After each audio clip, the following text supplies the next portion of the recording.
Hi guys, good evening. Actually ఇప్పుడు time around 6 అవుతుంది అనమాట. సో నేను మధ్యాహ్నం మష్రూమ్ బిర్యానీ వండాను, మీకు చూపిస్తాను చూడండి. తినేసాను, మధ్యాహ్నం తీద్దామని మర్చిపోయాను. సో ఇప్పుడు లెఫ్ట్ ఓవర్ ఇలాగా బాక్స్లోకి తీసాను, తిందాం కదా ఈవినింగ్ అని చెప్పి. అండ్ ఆల్సో చికెన్ కర్రీ వండాను. బాగుందా? ఈ ఎగ్ యాక్చువల్లీ తినాలి, బాయిల్ చేసుకున్నాను. సో తినట్లేదు కదా అని చెప్పి ఇలాగ కర్రీలో వేసేసాను. అండ్ నెక్స్ట్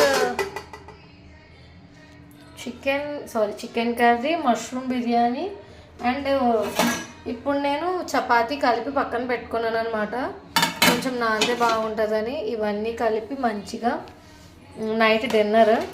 యాక్చువల్లీ టైం 6 అవుతుంది, స్నాక్స్ ఏమి లేవు. కొంచెం హెల్దీగా ఉండడం కోసం అని చెప్పి నేను ఇప్పుడు ఏం చేస్తున్నానంటే ఈ చికెన్ కర్రీతో బిర్యానీని టేస్ట్ చేస్తాను. ఆఫ్టర్ 7 అరౌండ్, ఆకలి వేయకపోతే 7 తర్వాత, ఆకలి వేస్తే 6:30కే తినేస్తాను అనమాట.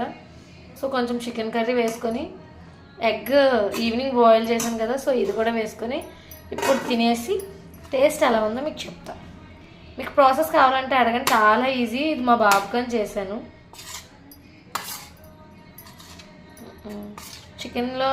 చికెన్ కూడా నేను ముందు మ్యారినేట్ చేయలేదు, ఎప్పుడు మ్యారినేట్ చేసే చేస్తాను కదా అని.